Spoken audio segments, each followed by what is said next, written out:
because we had somebody at 10:05. Hi, everybody. I'm late. Ow, ow, ow, ow. My fault.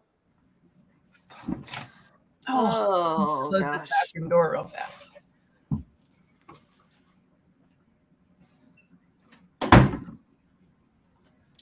Whew. Oof.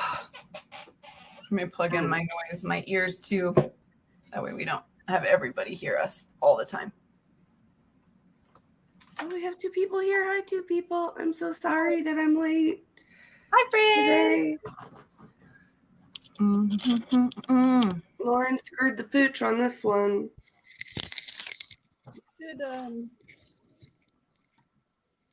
Oh, goodness. You have coffees or something?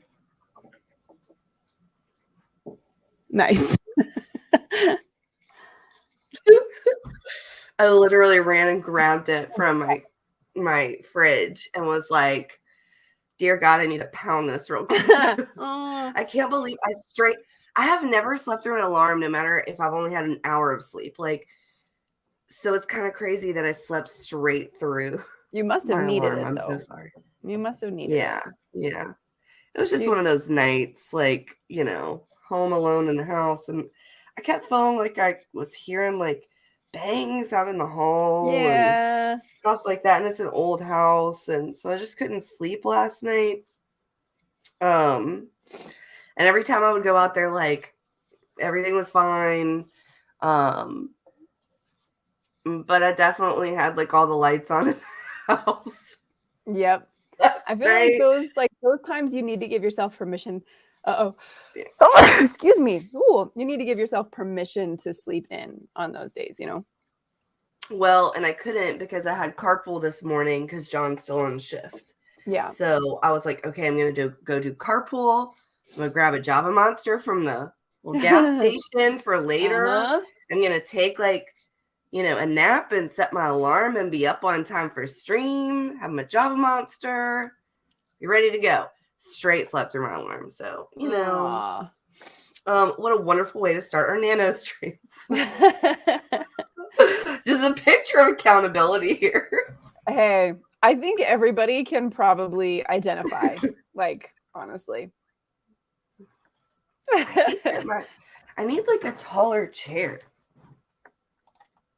Can you no, tilt it's set on, like, it's built into my screen. Oh, right.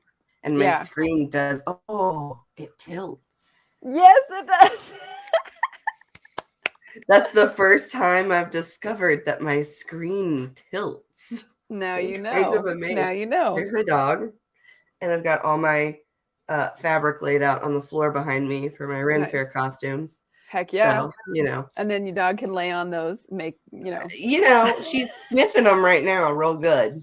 My pug apparently thinks she needs to be in my lap this morning, and she's given, ow, that hurts. She's scratching my leg. She's like, except she's got those puggy eyes. So she's looking at me like this. She's like, with the little puggy eyes that are, like, kind of offset. Yes, cute. Staring off in different directions. She looks crazy.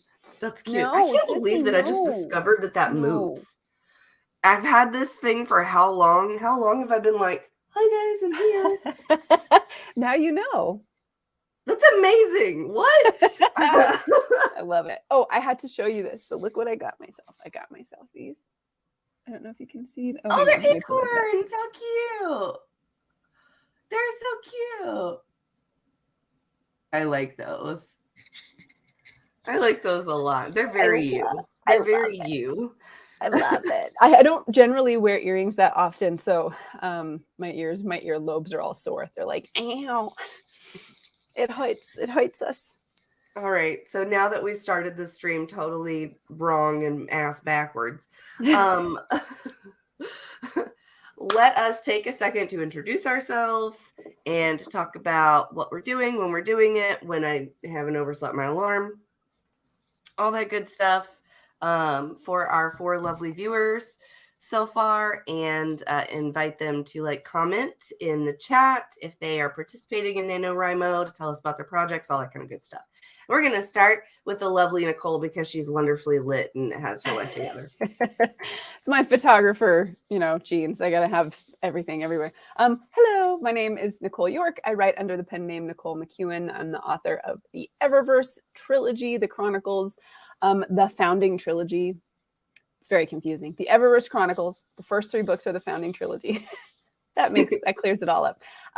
For Nano, I'm actually in the middle of, I'm doing something called 5 books in 5 months. So I am writing 5 books one month at a time and just plowing through. So Nano it's going to be from October to November, December, January to February. So I'm going to be writing 1 book a month until February. And for Nano, it actually turns out to be the 3rd book in the series. I wrote the first last November. So God, it's been a year. Yeah, so that's what I'm going to be. That's what I'm going to be working on today. I got my first 2 chapters done yesterday and the day before. So chapter fee for me today. Meanwhile, my name is Lauren Severe, and I am the chaos gremlin of this duology here happening on your screen. I couldn't decide really what I wanted to write for Nano. And I asked Nicole and several other people to weigh in because I had 4 options. And they were like, well, write a list of pros and cons or whatever. And then write your outline, which you're supposed to do before Nano. And I was like, okay, I promise I'm going to do this one because it makes the most sense. And then I started the outline with a totally different project. Started writing that yesterday. It was really hard for me to get words in. I'm not a morning person, as y'all can probably tell. And the only time when my husband is on shift for me to write is when my kid is in school, in the morning. And so it's really hard for my brain to get up and go to find the words at that time. So it was really hard for me to get my words in yesterday. And then, of course, I can't be simple. And I also started a Kindle Vella project, which the first chapter just went live. Check it out. It's called If Tomorrow Never Comes. And it is romantic suspense, I guess, is what I would call it. Because it's like a detective mystery thriller novel, but with a romance woven in. So I guess that's what romantic suspense would be. I think so. And I've never written that before, but it's super fun. So we'll see how that turns out. Yeah. I'm excited. So I've decided to do Nano and weekly Kindle Vella uploads because I hate myself. And I knew that one was coming. That's me in a nutshell. But this Nano, I am excited. Don't have enough on your plate. Yeah, but this Nano, I am excited because I have not drafted something in a really long time. Zero drafted something in a really long time. And I'm really excited to get back to that. I've been stuck in sort of editing and publishing mode for months, it feels like. And I really need to have a better handle on creative time and the way I'm splitting it. So I'm kind of using this as a good jumping off point for that, which is going to be really, really fun. Because I want to start drafting at least an hour or 2 hours every day. Right. And then doing the editing and the publishing and the admin stuff in the other hours, but having dedicated just drafting time. And so being able to sort of switch in and out of that, right, I think will be really helpful. So that's kind of what I'm testing myself with the Vella and the drafting, because the Vella stuff is already drafted. It's just it needs to be edited and polished and then uploaded on time, right. So that's kind of me learning to switch back and forth, I guess, is what I'm trying to accomplish this month. Yeah. So for each of these episodes, we talked about, instead of us just going off on tangents like we just did in between the writing sprints, that we would sort of have themed discussion, which today will probably be an audible since I wasted so much time with my sleeping in and such. But sleeping in is not a waste of time, woman. It's self-care. That we would have craft book recommendations, the ones that we love or would recommend to others and why, how to get past second act slump, especially towards the middle of the month as we're drafting, where people can kind of get stuck in that middle area where all those meat and potatoes are supposed to be, but when you're zero drafting really quickly, it can kind of turn into a quicksand pit. How to get like across the finish line, or how to stop editing as you're writing because it's slowing you down, things like that. So to anyone who is watching the stream, if there's anything in particular that you normally struggle with, or a question or a topic you'd like us to discuss, like on the downtime in between the writing sprints, we would be more than happy to do that. We will be doing this on Tuesdays and Thursdays, 10 a.m. Central Standard Time to 12 p.m. Central Standard Time. And typically we're probably going to be doing, since it's 2 hours, at least 2 to 3 writing sprints, usually per session, with like a few minutes in between of discussion and discussion topics. At least that's how I think it's gonna go if my brain is functioning. How am I gonna write anything is my next question, you know? You're just gonna word vomit onto the page and then fix it later. Do we want to do a 20 or a 30-minute timer for sprints? We could do how much time do we want to have to chat in between? Well, 15? I feel like since we started so late, I think 20-minute timer is usually a pretty good, like, because it's not 30 minutes where you could kind of procrastinate. I feel like 20-minute is a good increment for staying on task. But we probably will just like be really short in between since, again, we started late today. Okay. Does that sound okay? Sure. Okay. I just, I feel like if I go 30 minutes, I tend to get like distracted a little bit. The ADHD is real. It is real. It's strong. It's strong. Yeah, let's see. I have to turn off all my notifications and put my stuff away. And then, like, my friends, I'll come late into like 150 like long text strings and be like, I'm not gonna read back through all of this, but I love you guys. I'll see you later. Like, that's all I got. Now let's see. I cannot remember. I always do this. I cannot remember how to share my screen. So Tansim said, I'm very impatient in all aspects of life. So I leave my book midway, or not even midway, but before that even. So any advice for that? So that's definitely something we could talk about on. Yes. We are definitely going to talk about that because I definitely have some advice and suggestions.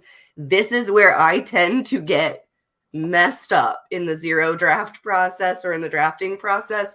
It is where I always get stuck, and I've had to come up with ways to get over it. I want to share my screen. How do I do that? I've not done this in a while, friends. So bear with how crazy I am right now. But yeah, I definitely have some advice for that. And that'll be the first topic that we talk about in between our sprints.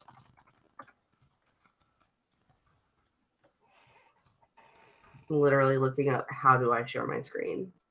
There should just be a button at the bottom that says share. That's what I thought, but I don't see it.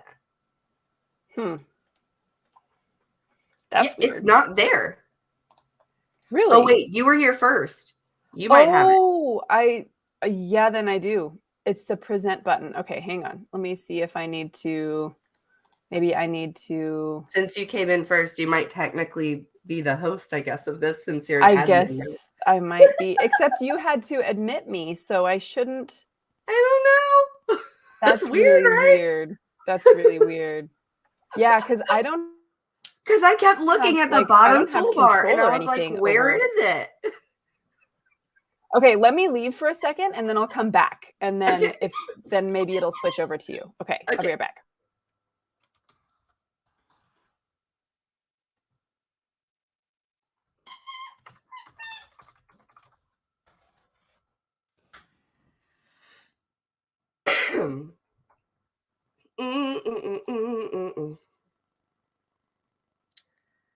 Gotta love it. Gotta love it, folks.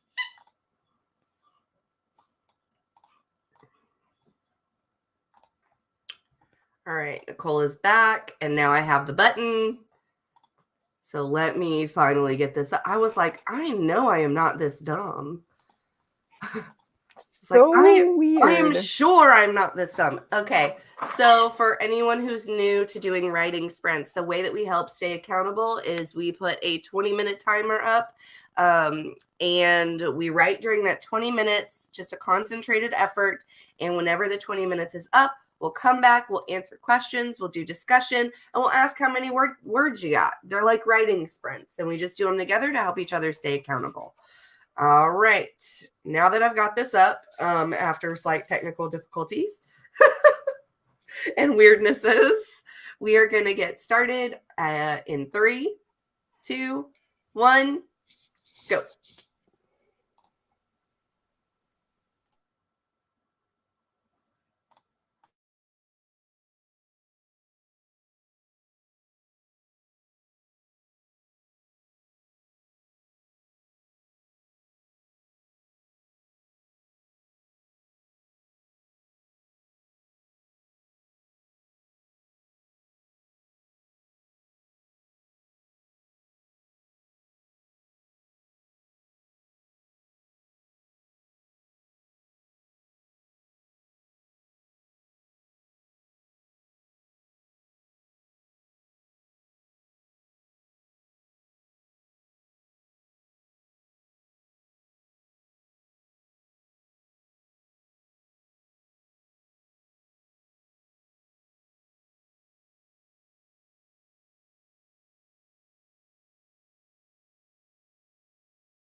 All right, everybody. We are back. That was the first 20-minute writing session. Yay. It's done. Yeah, let's talk about, does anyone know how many words they wrote, how successful they were during that? I know Nicole was writing a lot of words. I got about 300. Well, same. Yeah, 330 something. So not a lot, but I tend to, unless I'm piggybacking off of the last chapter, like if I finish one and I'm moving right into the next one, then I feel super confident in where I'm going. But often when I start a chapter, I'm not right in the flow. And so I'll end up going back, and what happens is I write the first paragraph, I get into the second paragraph, I realize part of the second paragraph should have been the first one, so that I'm grabbing stuff and shifting them around a little bit until I get something that feels good, so that I can, once that's there, it's like getting over the hump in a roller coaster, right? Like you're going and you're figuring it out, and then it feels good, and then you go woof down the other side. Yeah, I was at the beginning of a chapter too. And for me, like, so what I'm writing is the zero draft of a sequel. And so I'm still kind of in the beginning part where I'm having to sort of like lightly breadcrumb in information from the other book for context for the beginning of this one. And so that just takes me a little bit more of like figuring out and stuff. So that's kind of why I was a little bit slower. But the good news is today is day 3 of Nano, which means that the goal for today, for everybody who doesn't know, is that we be at 5,000 words for either the month or the whip or whatever your goal is. But the goal is that we need to be at 5,000 words. And I only need like 80 more words because I overwrote yesterday. Nice. To meet my goal. So even though I started this day completely a hot mess, like waking up late and everything else, like I'm still on track with my nano goals, which really gives me a lot more relief, you know. But makes it a little easier. I know it makes you feel a little bit better because I was like really beating myself up about oversleeping this morning. No, you gotta stop that. I don't know. I'm my worst critic. I don't know what to tell you. But we did have an interesting question before our first sprint. And we did talk about, like, in these talk sessions between the sprints, we wanted to talk about like different topics and answer questions from the chat and stuff like that. And our first question was from, and please correct me if I mispronounce your name so that I can get it right. Tasneem. And Tasneem said, I'm very impatient in all aspects of my life. So I leave my book midway, or not even midway, but even before that. So any advice for me, please? So this sounds a lot like something that happens to me a lot, which is that I start to self-edit myself as I'm drafting. And then I get frustrated and I give up, or I'm writing something that's a transitional piece to get to the next plot point that I have plotted out like really well. And I get so bogged down in trying to get from point A to point B that I just never get there. And it frustrates me and I give up. So it could be probably one of those two things. Let me know how that normally presents for you. Any advice from you, Nicole, first, because I'm talking a lot. So one of the things that I've noticed for me is if I am tempted to walk away at certain points, or to shelf things at certain points, or just take a long break, it's usually because, like you said in the second part, I'm in a soggy spot somewhere. And I either don't know how to get to the next place I'm going, or I don't know what's supposed to come next, or it's just boring. And it's that transitionary period where you're like, this is not very much fun. So yeah, it's mostly the second one. So it's the transition paralysis. That's what I'm Yes. going to call it, because that seems accurate. It does. Here is something that a lot of really famous authors, and you can disagree with me or weigh in, Nicole, but a lot of famous authors have given this advice. Like Stephen King has given this advice, and I know that for a fact, and I believe Neil Gaiman as well, that they said basically like, well, first of all, whenever you're a writer who tends to do this, plotting is your friend. Doing an outline is probably some of the most boring crap you'll ever do, especially if you're a pantser and you like to leave creative room for yourself. But plotting, at least a lot of like those scenes and those moments and those really significant moments of dialogue and stuff, and having a general idea of where they go in the plot, that's a really good thing to have for you, because what you can do is, like, let's say there's supposed to be a fight scene or something before you get to the next big romantic reveal, and you're like in the minutia of the action and stuff of like, I need to get to this fight so they can do this and they can make up here and this thing can happen so they can get to this confession that I really want to write that's been in my head. Put it in brackets, insert fight scene here, and move on to what you want to really write.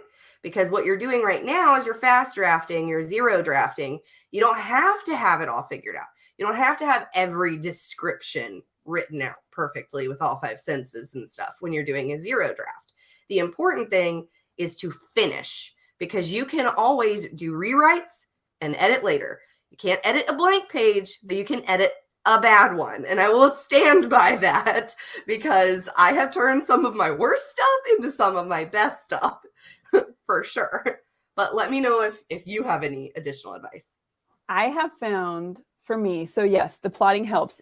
What I do, I'm using Plotter, right? Just to kind of to give myself the main points for each scene. I also can go back and write short descriptions for each chapter that are just super, super broad. Like, he shows up here, talks to so-and-so, they get in a fight, then he leaves, or whatever. Mm-hmm. That helps too. But the biggest thing for me, I have discovered, is that if I don't want to write something, or if I'm bored writing something, I shouldn't be writing it. So, and how that translates is, if it's boring to write, it's probably not fun to read. Do I really need it? Or can I do something else instead? Like, if I have a transitionary period between here and here, and it's just kind of a boring transitionary period, does it actually have to be there? Or can I do something else that's more exciting and more fun, and then let everybody know that we've moved on in a different way? When I get stuck like that, it's really helpful just to look back and go, okay, am I just assuming that this is what I have to write? Or can I do something that's more exciting and more fun that I'm more excited to write? And then the other thing is, I go for walks. So if I'm stuck, or if I'm at the end of a chapter or whatever, I go for a walk. And it doesn't have to be a long one. It's just around like the outside of my neighborhood, which is a little bit less than a mile. But I go for a walk, and I think as I walk and get my blood flowing, and that makes a big difference. And sometimes it allows me to see things in a scene I hadn't thought of before. And I literally I play the scene in my head. So he walks in and he says this, and then the guy does this, and and then I get an idea as I'm thinking it through. So those two things have been big game changers for me. Now, I will say this. Yeah. Nicole and I are both published authors. We respect and love each other very much. We're friends. We're both very different authors in the way that, and everyone is. There is no right or wrong way to do anything. These are just like tools that you pick up out of your toolbox to do whatever works for you. Yeah, if it resonates some with you. Of Nicole's advice resonates for you, go for that. If some of mine does, go for that. Like the way that Nicole was describing doing that, I would never get a draft done. And that's not to say that's wrong, because she drafts really clean and she writes really beautifully. And like, I'm a huge fan of her work. So please don't think I'm saying that. But for example, like some of that advice, I fall into a pitfall of editing while I'm writing, and then I just keep editing and I don't stop. And so if I'm self-editing in my brain, like she kind of does, do I really need this? Do I really need this? I would never stop doing that, and I would never actually get the words out. So like I said, these are just tools in a toolbox. Pick and choose whatever works for you. Because at the end of the day, the goal is for you to get your book done so that you can edit it, rewrite it, tear it apart, put it back together, make it beautiful, and put it out in the world for people to read. So whatever gets you there. There's no right way. There's no right way to do it. Like Diana Gabaldon just writes random chapters she sees in her head, and then she puts them all together later. So she might write chapter 50 and then chapter 2 and then whatever, and she just sticks them. And where do these go? You know, too. If you're one of those people where you have like the end of your story super in your head, write it first. Write it first. Skip around not to. if you need to skip around. You know, no one ever said you had to start at the beginning and end at the end, you know? Right. And like I've talked about this before, but like I generally have the book written in my head before I ever sit down to start to write.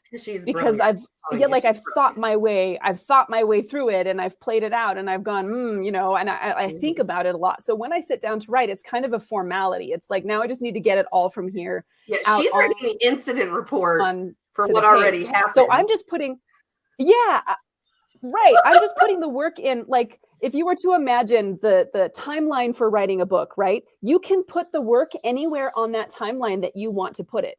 If you want to write a skeleton draft and each chapter only has 1,000 words, so you can come back and make everything pretty later, then you're just putting the work, well, hang on, I'm backwards. You're just putting the work over here on the back side, right?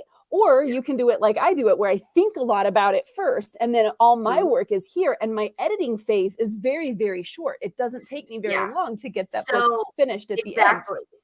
Exactly. So Nicole is such a brilliant, she clean drafts so well to where she does not have a lot of editing time that she needs to do and beta time and stuff that she needs to do in the life of a book from creation to publication. I'm the exact opposite. My drafting is like the shortest amount of time that I can, because I'm one of those chaos gremlins. I have to just get it all on the page, but I actually edit professionally. Like, I do that as a service. And so my brain is very, very wired to, okay, now that I have raw material, I can take a step back for like a week or two, come back in objectively, rip it apart, know exactly what rewrites need to happen. And that's where my magic happens, where it gets the voice, where it gets the prettiness, where the unnecessary characters are stripped away and plot points are stripped away, and I've figured everything out. It's because I've written the skeleton of it. So it's exactly what Nicole was saying. There's just different types of writers. So whatever works for you in getting from point A of no book to point B of there's a book there that we can work with, it's not wrong. It's all correct. 100%. You just have to ask yourself, did it work for me? Right? So like at the end of the day, if you're going, I quit, or I stopped, or I'm not getting it done. Okay, well, now it's just time to go and look at that advice that you've heard and go, well, what makes sense to me that I can put in place? Let me try that. I saw a video this morning, I think it was on TikTok. She's like, Nano isn't necessarily about just getting a book done in a month. It's about learning how you work and learning what works for you so you can repeat it regularly. And then once you have that, like, you know, then you're good to go. That's so actually really, really good advice too, because that's kind of what I'm using Nano for this month, is to help edit my process. Now that I have more time to devote solely to book stuff in my life and everything, I've been struggling with balancing drafting new content and editing and publication schedules for content that I already have done. And so that's why, like this Nano, I'm like, okay, I need to be able to switch back and forth instead of just I'm all one thing or I'm all the other thing, and everything else gets ignored when I'm in one of these two headspaces. So that's absolutely true. That's absolutely true. Yeah. And it could, at the end of the day, it could end up taking, oh, sorry. And it's not for me. I have to go in order. So the bracket method might work for you. You know, insert fight scene here, move on to what you know is next. Keep going. Just keep going. Just keep going. Insert description of house here. Keep going. Keep going. You know, if that's how you need to work, try that. That might help you get some more words in and get to, at least the middle or to the end of your book, because that's where you're struggling, is right there. And look, everyone struggles in that Act 2 slump. It is not just you. I know very few writers. There are a few, but I know very few writers who do not struggle in that Act 2 slump. So where you're saying you start to peter off, it's where a lot of people struggle in the novel. It's because there's just a lot of things. Super common. It's a lot of content. You're not quite getting to the really exciting stuff for the conclusion of the novel yet. You're having to continue plot points and keep it interesting. It's very common for that to be a problem area for writers. So I have started adding false summits into Act 2. So yeah, like mid, like fake climaxes in a way. So like I want Act 2 to also have something really exciting that I can like be pushing for.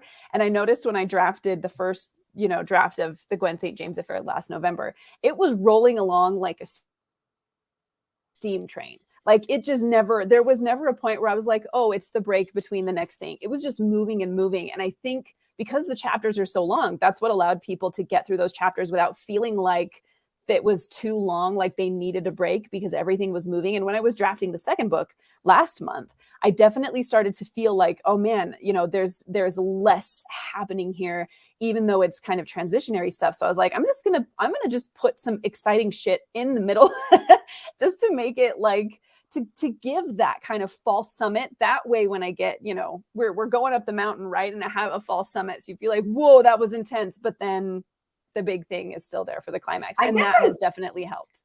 I guess I technically sort of did that because we had 2 arcs in Leather and Lace. So when one plot started leveling out, the other one was ramping up. Yeah. So we kind of did this like weird, thing where if something wasn't going on with this character, something was going on with this one, because we had 4 perspectives and we had 2 romance arcs.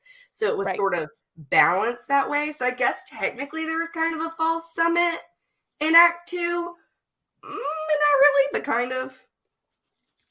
Just because of that. But I think that's pretty good advice, actually. Or you can always throw a wrench in it. Blow something up. That's my answer to everything. Blow something up. That is something that I actually do often. Yep. Usually I'll be complaining to like Nicole or my best friend Abby, who's my co-author in a few books that I have published. And I'll be like, I really don't know what to do here. And Abby's literally like, I'm going to throw a wrench in your face. And what she's joking, like it's an old joke or whatever. But we used to say like, it would be really funny if somebody just like threw a wrench at somebody and was like, plot twist. Like it's an old high school dumb inside joke.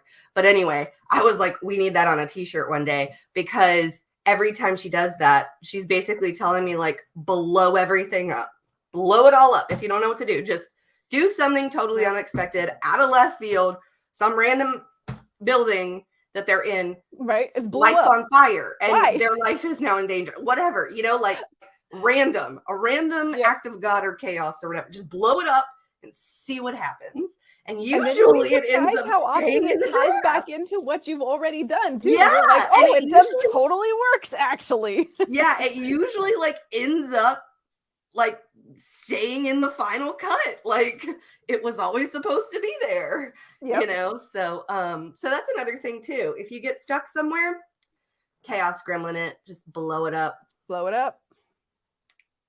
Gasoline and matches, people, telling you. Put your characters outside of their comfort zone, watch the chaos that ensues, and then write the incident report. It's good advice. Indeed. Time tested and true. Any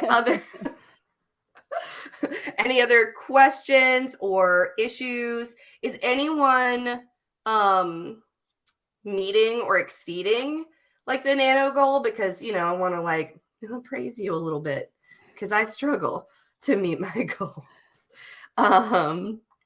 Tanseem actually said I'm sorry, I don't know your gender. I apologize for assuming your gender. I'm only at 2290 so far, which is not bad. That's not bad. you have almost 3,000 words in a manuscript in a couple of days. That's still a lot more progress than some people make in 10 years. So it's true. If you don't meet these nano goals, please don't think anything of it. It's just a guide there to help challenge you to get out of your comfort zone. I still think that's really good because last year I was like a whole weekend and hadn't written a word and was like, crap. Yep. So, It is true. It is true. But it doesn't this is just a challenge to keep you accountable to yourself. It's not anything that if you don't make it, you're going to be, ruined for it or whatever. And the worst thing we can do at this point is compare ourselves to the people who are chugging right along because you don't know why. Yeah, comparison is the enemy of success. Yeah. No two people are going to be successful the same way because no two people write the same way or write the same story. You could both have the same character names, the same place names, the same plot points, and write two totally different books that are completely different from one another because it's in the execution. It's about who you are. So everything is subjective. There are no rules. And chaos is everything. Anyway, chaos reigns. I swear to God, I think that should just be my motto. Chaos gremlin. Hi, I'm here. Enjoy my mom bun. Yep. And my Java monster. Mm-hmm. I just gave y'all the nutritional facts, which were sad. So don't read those. Anyway, so ready for another sprint, everybody? Yep. It's time. Ready for some, another question, because why not? We love them. How can I find critique partners and when should I look for them? That will be a great question to dive into for our next discussion after another 20-minute sprint so we can get some words in. I'm very close to my goal. Let's do it. Let's see if I can actually do it right this time. How about anybody? Have faith in me. I swear I can do it. All right. Okay, everybody. So 20 minutes on the clock. Let's try and get some words written. Good, bad, or in between. We don't care. Just let's get them down. And then we will go into some critique partner questions afterwards. We're going to be starting in 3, 2, 1, right.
3, 2, 1. Done. Yay. I turned my overhead light off and now you can see me better. So that helped. Hey, MP. Yes, we normally end at 12. Today's was a lot shorter because I overslept. So I have not actually asked Nicole if she was able to go longer or if we're still ending around 12 today. Let me know, Nicole. So I could probably go just a little bit more. Yeah, I could probably do like one more sprint. One more sprint. So we'll do another sprint, MP, if you want to hang out.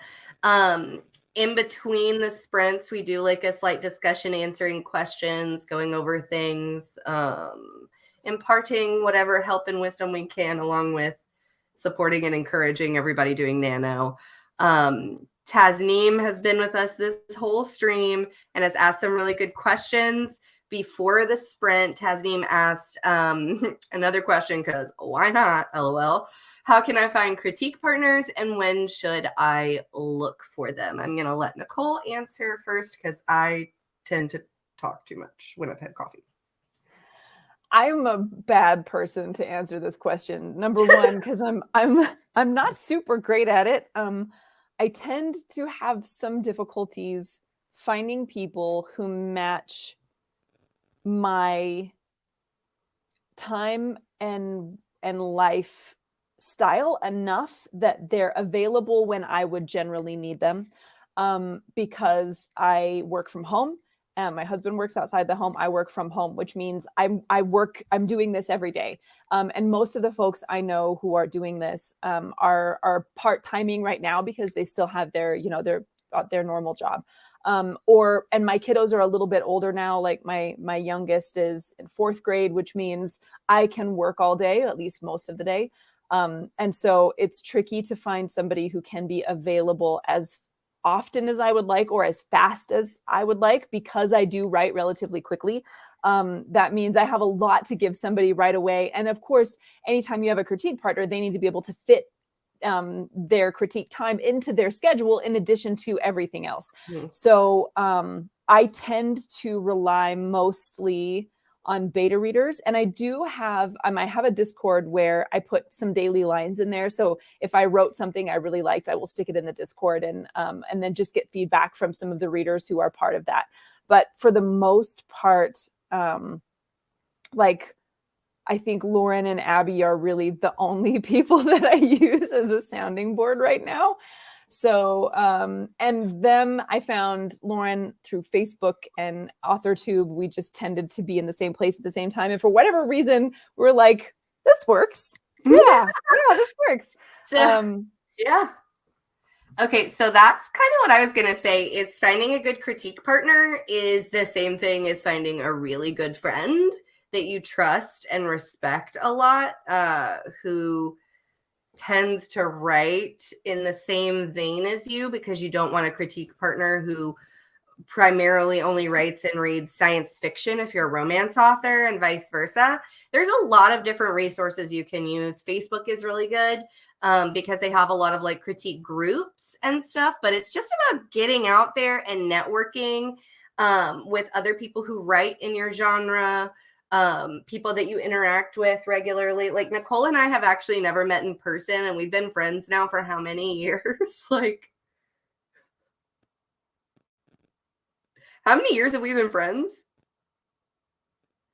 Like a lot. I don't know, like a lot. And we do a lot of work for each other, like in our prospective books and stuff. Abby and I is a different story because I've known her since I was 4 years old. We're co-authors. We've been writing together for more than a decade. I actually know her in person. She lives right around the corner from me. Nicole, you're muted. She's blowing her nose. MP also said, like, she's good as far as like the writing advice. She teaches writing. She just needs company. And look, we're here for that too. We really are. We're just here for accountability, hanging out, having fun with each other. Some people ask questions, some people don't. But you're more than welcome to be here with us so that you can get your word count in, or just watch us be crazy. That's fun. But yeah, as far as like critique partners, I think that networking is your biggest thing. No matter what social media platform you are primarily on, whether it's YouTube like this, like there's an author tubers group. There's lots of live stream like author tubers and stuff where you can actually meet people in the chat. You can meet people without having a channel. You can meet people in like the Facebook groups and the forums for AuthorTube if you're really active on YouTube. Same thing for like book talk on TikTok. Like you can find really good friends and like authors who like write in the similar genre to you that y'all just end up clicking because you like the same things and you write the same things. Yeah. Don't be there are Facebook groups for critique partners. I would be careful without like actually developing a relationship with someone like solo with like letting them have access to your work is the only thing that I would caution against. Because some of these critique groups and stuff, like I would probably, you know, just want to be like, hey, this is what I write. You know, can we have some critique group sessions, stuff like that? You maybe gel with one person in that group. You all start talking like outside of the group. You know, you get to know each other, trust each other, become friends. And then like maybe mutual sharing and critiquing. As far as like when you would want to have a critique partner, that's a good question. Because I didn't have a critique partner whenever I published my first book. I spent just like a shit ton of money on a lot of different editors who told me contradictory things, and because that's what they do. Made all of the wrong decisions with that. But I still ended up with a published novel kind of thing. But as I was going through that process, like I was meeting people and I was networking. And I've always said, like, as much as I love my first novel, Songs Bottom, that's solo, it's the worst book I've ever written and will continue to be. And I'm proud of that because as a writer, there's nowhere to go from your first published story but up, because you're just constantly like growing and learning. And I never want to like hit a plateau. You know, I don't want like to publish one book and it's like the next great American novel and then I can never top it again. Like I never want that. I just always want to be growing and getting better and like doing more. So, you know, that's kind of how I feel about life, but other people feel differently. And so it's really just about personalities and just connecting with people. And wherever you connect with people, you can usually find where the writers congregate in that group, because we are legion. We are legion. We are strange and we find each other. There is no shortage of writers in the world or people not willing to give you an opinion on your writing. I would say it is good to get outside perspectives, even if it is just with beta readers and not necessarily critique partners. Just because you don't want to live in an echo chamber. You don't want just paid professionals giving you advice because you are paying them, you know, so just be aware that they do have to sort of be constructive always in their criticism. You know, they're not going to tell you all the really not nice things that you don't want to hear. Some of them, everything's subjective. Remember, chaos reigns supreme.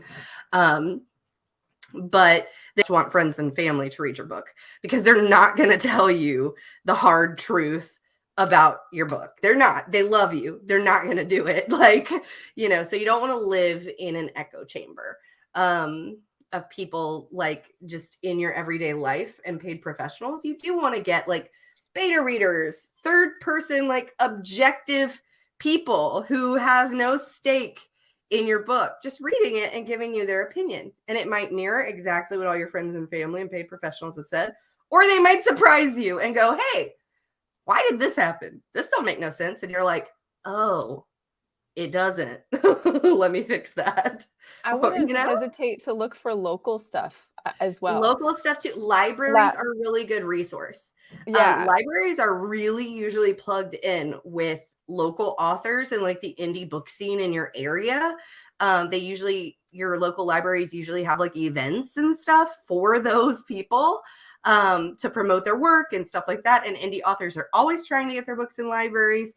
So like usually they're pretty connected with everyone in the community. So hit your local library up. Yeah. Usually I you can used even look to have a meetup online. with a couple of local gals. They would come to my house on Thursdays. We would all bring snacks. We would sit around.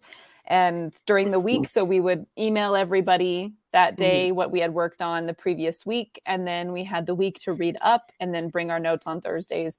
And we saw some really, really great improvements in work and in writing by doing that. And it was just really nice just to get together with some other writers in person and be able to talk about writing stuff, because it's a relatively lonely job and you don't always get to be with other people to do that. So, Abby and I actually attended a couple of like critique group sessions that were held at our local library down the street. And some of that was more beneficial than others, but like basically what they would do is they would ask for a few pages of submission.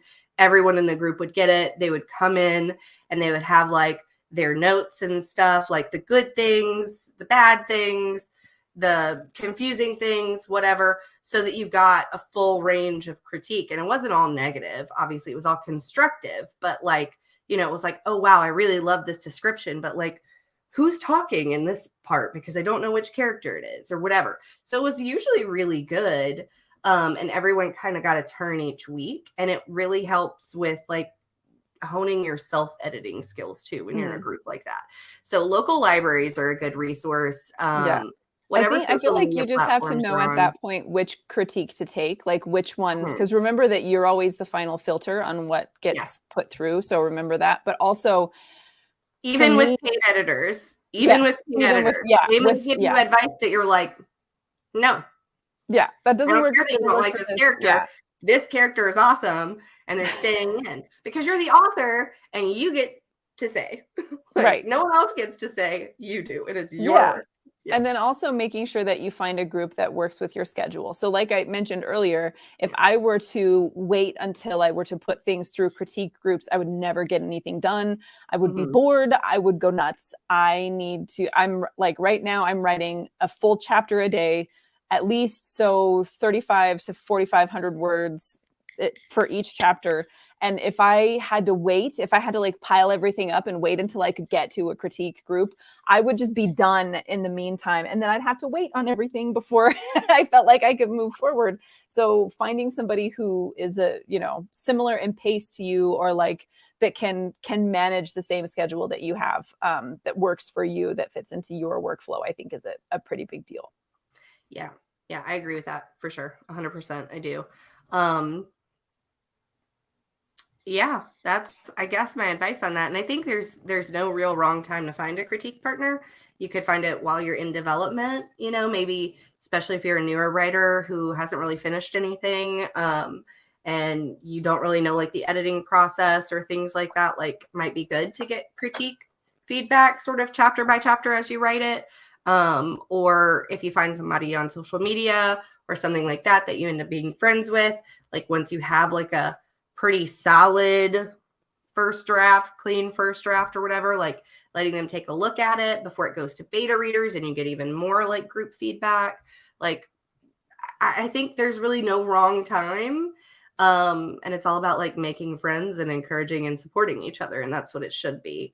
If anyone ever just like totally destroys your work, they weren't the right reader, they weren't the right critique partner, and move on. Don't let it destroy your confidence, kind of thing.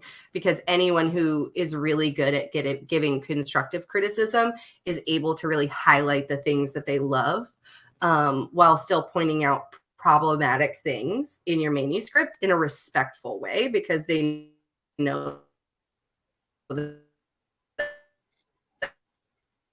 stays. Woo, what was that? No good critique partner will ever just like rip your work apart and not give you any good feedback. So I think that's really important to keep in mind is you may have somebody that you admire and you like their work, and they just are not the right person to partner with you, because their natural way of giving critique, especially if you're a sensitive, at this point, Which a lot of us are. These are sure. Yeah, writers and artists in general tend to, you know, we have feelings about our work. We put our heart and soul into that stuff. And a lot of time. Yeah. A lot. Yeah. I pretty much have skin of steel at this point because I've been, I was a freelance writer for online publications. So I have had the general internet public just throw bullshit at me for years. You can't say anything to me at this point that would hurt my feelings. I may be bummed out if I'm like, man, I gotta go back to that whole section now. Like that I may be bummed out about, but I'm never gonna have somebody say something where I'm like, meh. But I am, because of my background, that's not common for a lot of authors. So you need to let these potential critique partners know what you can take, what you can't take. Like say, this is my first baby. I'm really sensitive about it. So, you know, be gentle with me. This is a good rule of thumb for beginning to find a good critique partner. I think once you've developed a relationship with a good critique partner, you don't really need like a rule of thumb, like one critique per 2 compliments, because usually they can be broad strokes. It can be like, wow, like the romance arc was so great and whatever, but you know, your plot point here and your plot point here didn't really make sense, or they contradicted each other, and I don't really know the motivations for this character. So technically that would be like 3 critiques per 1 compliment. But if somebody knows you really well and you know them really well, and you kind of know the threshold there, you know, so this is a good rule of thumb for beginning to find a good critique partner. But as your relationship evolves, like you don't really need strict set rules, you know, like even just for to example, think about as the critiquer, right? Like even just to think about when you're the one critiquing, just to remind yourself, like, oh, I've given a lot of critique, sandwich. like, right, like, okay, let me make sure that I'm also sharing all the things that I love, so that it doesn't feel like a complete downer. Yeah, like I feel like Nicole could tell me nothing but critiques, but she says them respectfully, and she says it in no, but I'm serious. Like the way that you present your critiques is respectful, and it's never like with bad intentions. And we've known each other long enough and done enough critiques of each other's work that we like know where those soft spots are to avoid and stuff, to where like she could give me nothing but critiques and stuff, and I'd be like, all right, dang it, I got to rewrite this whole subplot and do this and do that or whatever. And I'd be like, but thanks. Like I need to hear that. Like you're right. It needs to be done or whatever. And then I might throw half of the critiques out like, man, she don't know what she's talking about that. Right. So, and there's no hard feelings. So again, I think that's a really good starting off rule, is like 1 critique per 2 compliments. That way, you know that they have really read and comprehended your work. They're the right readership, and that they're critiquing in a way that's constructive and not destructive. I think that's pretty much the rule of thumb. But then, it's pretty much anywhere where writers congregate, you can find people. It just is hard for some of us socially awkward people, because it's a lot like making friends, and that's hard. Hard to talk to people sometimes, y'all, okay?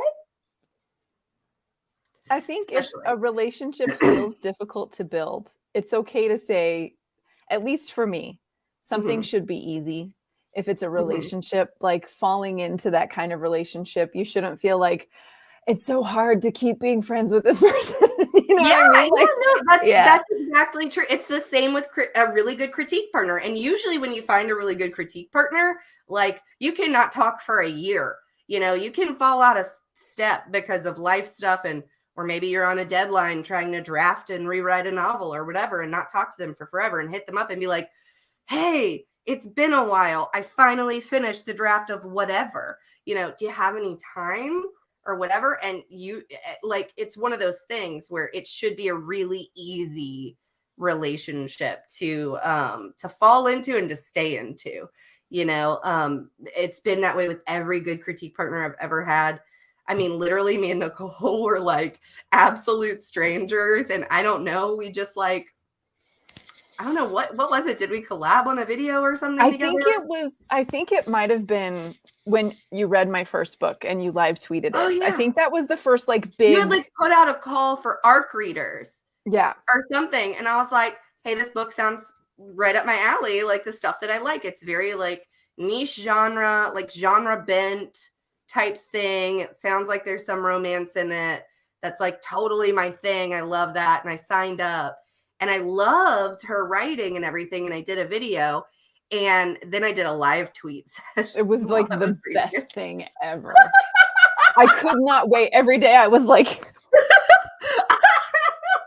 what did she say this day? Live tweeting my reactions, like, oh my God, like with GIFs, like out of context and stuff, like in a thread as I was reading them.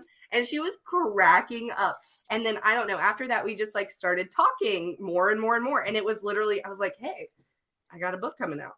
Can you help me out with this? And then she did like character art for my first book. And then like, you know, and every book since, it's been like, oh, hey, this book is coming out. I live tweeted her second book.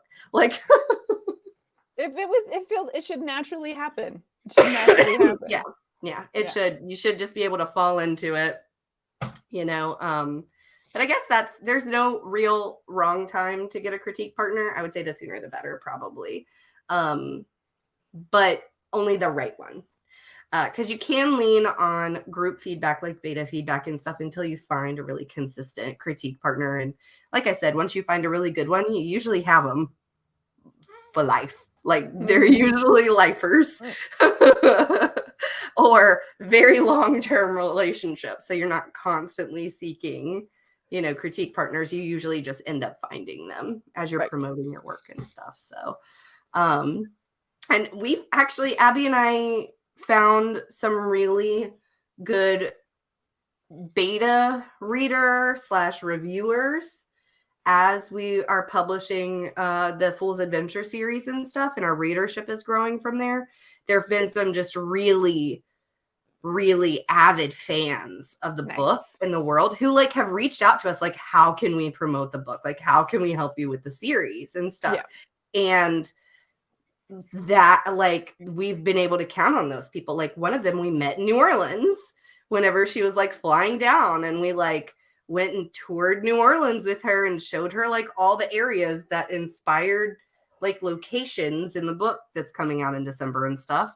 So like that too is like, as you publish and you gain a readership, you will get some people who are just like, they're already sort of in the community. Maybe they have a book blog, maybe they're a book reviewer, maybe they're whatever. But since they read a lot, they tend to, you know, give you really good critiques as far as like, what do readers expect, which is also really great to have in the process as you're going towards publication. I hope this answered your question. I feel like I think it probably more than answered. I think we went on for a while. Yeah, I know. Like, I'm sorry.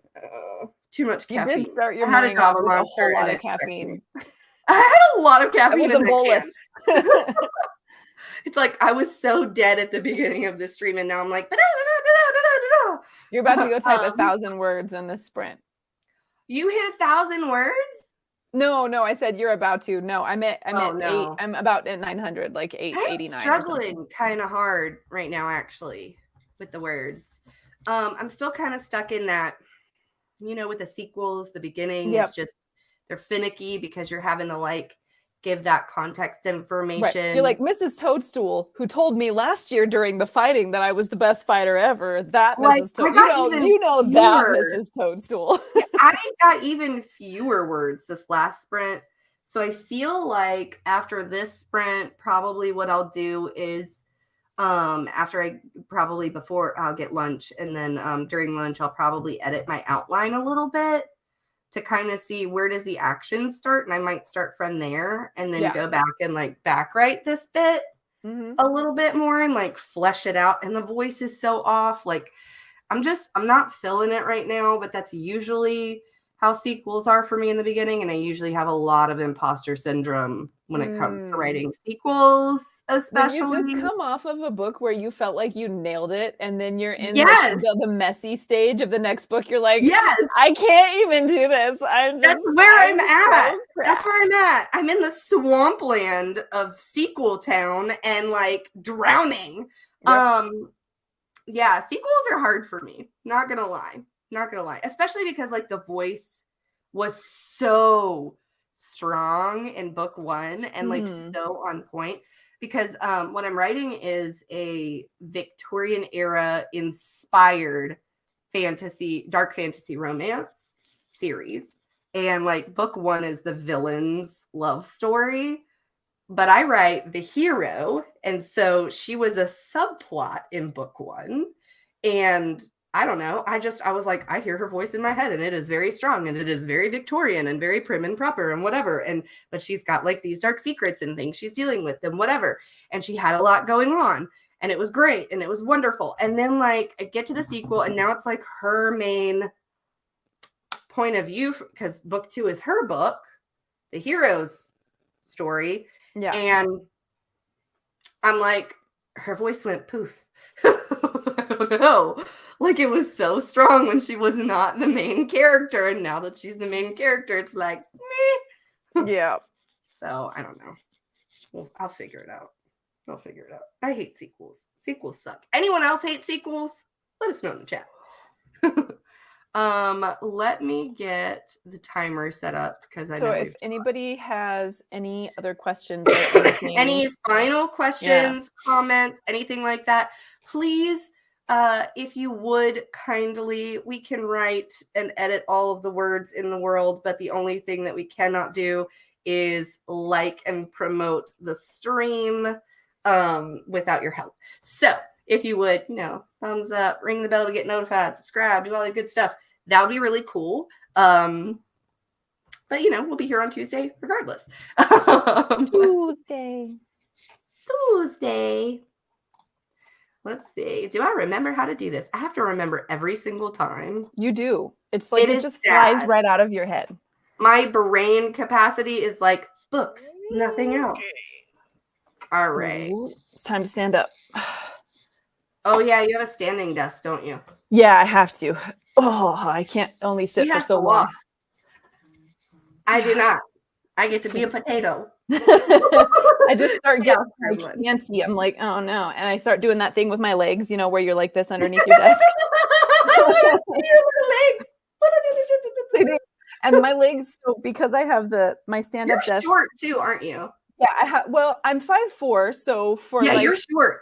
Well, that's like 5'4" to 5'6" is like average female height. I'm sorry, I say that because I'm on the tall side of average. I'm 5'7". Yeah, I'm on the short side of average, but my limbs are really short. So I'm like nothing but torso, and my arms and my legs are really stubby. So underneath my desk, the stand-up desk adds like an extra, I don't know, like 2 inches onto the height. So I have to raise my chair all the way.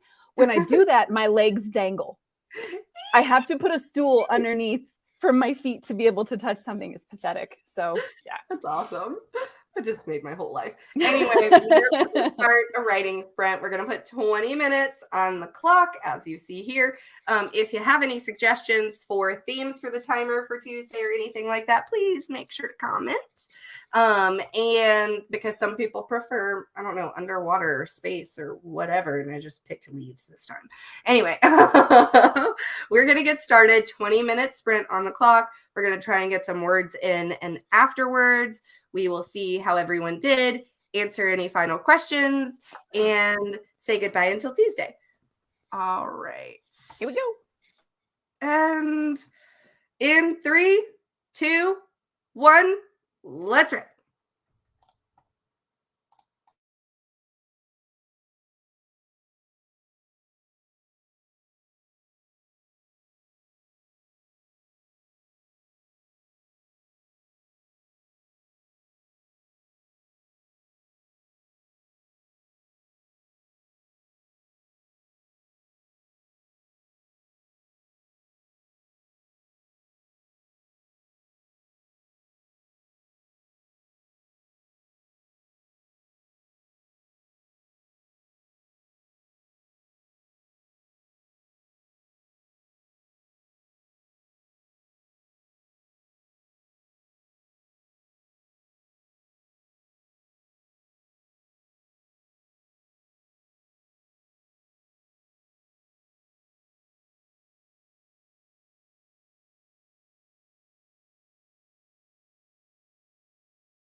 Dun, dun, dun, dun. And we are done. Woohoo! We done it. I'm gonna put a little banner up for everybody. Do do do do do do do. All right, so for the entire stream, which got started late again, apologies for that, guys. That won't happen again. I did over 700 words, which I overwrote yesterday, so I more than met my nano goal for the day. But I still have an hour when I'm stuck in carpool waiting for kiddo, and I usually take that time to write on Google Docs on my phone with my Bluetooth keyboard while I'm stuck in line doing nothing. So I'm hoping to get more words in. That way, you know, if life happens and I miss a day, I won't be like super behind. But yeah, I actually felt like finally the first time since we started the stream, I actually finally started hitting my stride. Nice. So that was my best sprint yet. I'm excited about that. Let us know what you did in the comments if you got any words in, how you've done during the stream, how you're doing on your goals. What about you, Nicole? I ended with almost 1,300 words. That's awesome. So got the beginning to the mid chapter in. I still have a couple things that I have to do to get where I need to go for the mid chapter turning point. Sam is about to get in big trouble. So oh no. Oh yes. Yeah, oh yes. Little Sammy. I love him, the little scamp. I know, he's great, but he got himself into some trouble. And Tony just found out about it, so he's going to tell Gwen. And so stuff's about to go down. That's leading to the biggest switchover. So book 3 is the halfway point of the series and has the biggest switchover in well, definitely so far. There's a big one coming at the very end, but this one has a big switchover. So this is kind of the tipping point of everything. And I'm starting it early, so it's happening in chapter 3, so I can get to that false summit right in the middle of the book and then flip the whole script of everything halfway through. So I know what I think you're referencing and I don't like it. We're not talking about it on stream, but I'm your critique partner and you've told me I may have changed that a little bit. Look, you know me. I attach to characters and then I get very upset about circumstances. Well, yeah, I will have to tell you. I will have to tell you off stream. But yes, I now have new plans. I have new plans. Yeah. I finally kind of got past that whole like. I just was like, you know what? I'm just going to do a really boring summarization here and move the F on to the inciting incident so I can get to the meat and potatoes. And I'm just going to revamp that stuff at the beginning. Yeah. Because it was the transitional thing, right? You know, it was just like not working and it was boring and it was dragging me down and I couldn't make the words work and whatever. Yep. Which I'll fix in editing, which is fine. Fix it in post. But so now I finally got to the interesting bit. And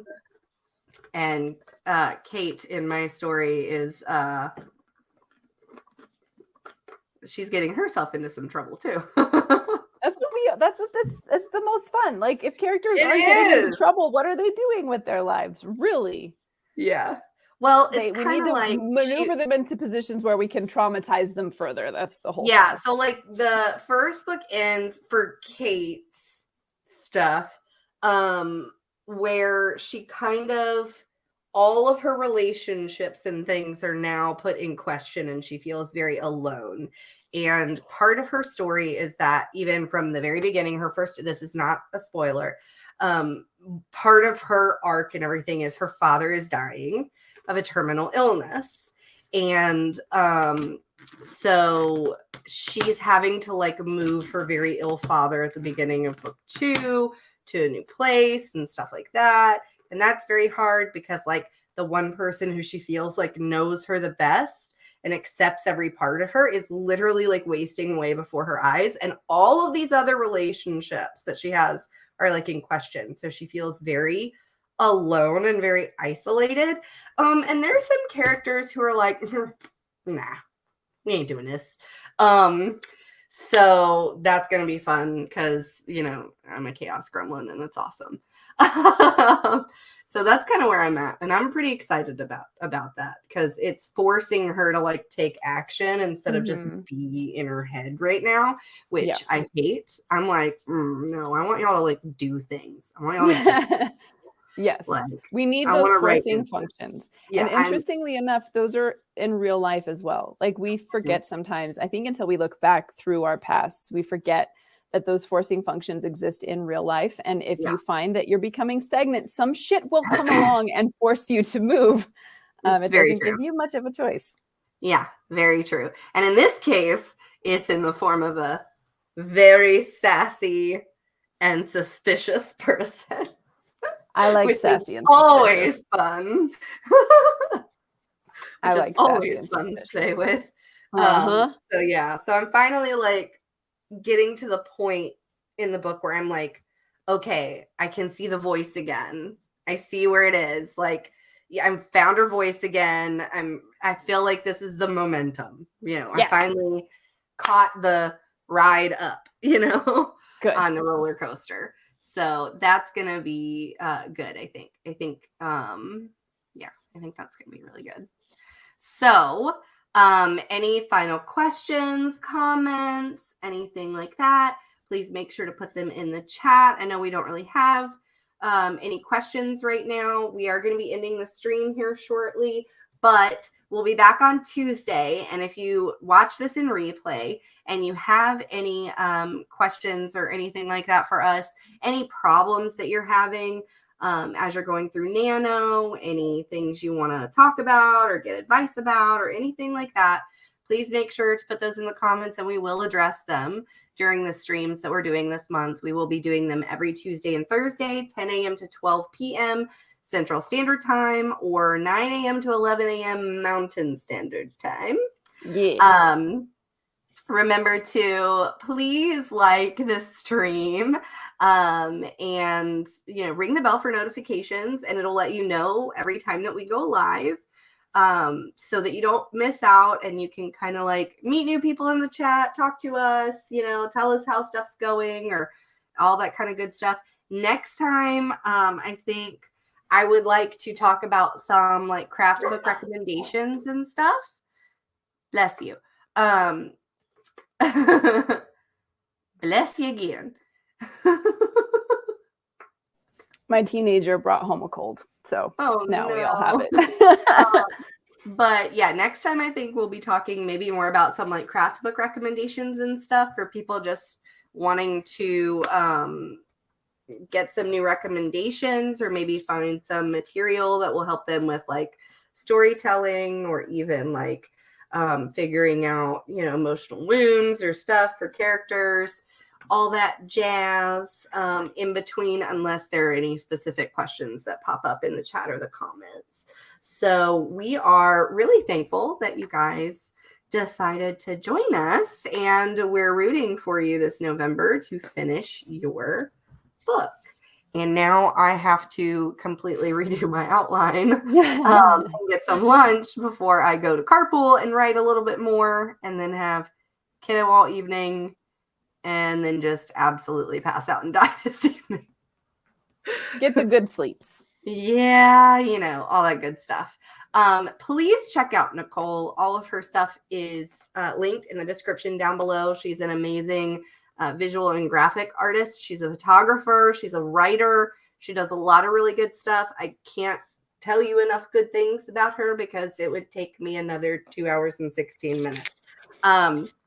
But yes, she's a great resource and a great friend to have and to network with and to follow along with. And her books are pretty cool too. I like them. Pretty cool. I like Malthus. I know. He's someday gonna have to get his own short story. He has to get his own story just for me. It has to happen. I love him. Anyway, this was really fun, and thank y'all for joining us, and we will see you all again on Tuesday. Have a great weekend. Bye, guys.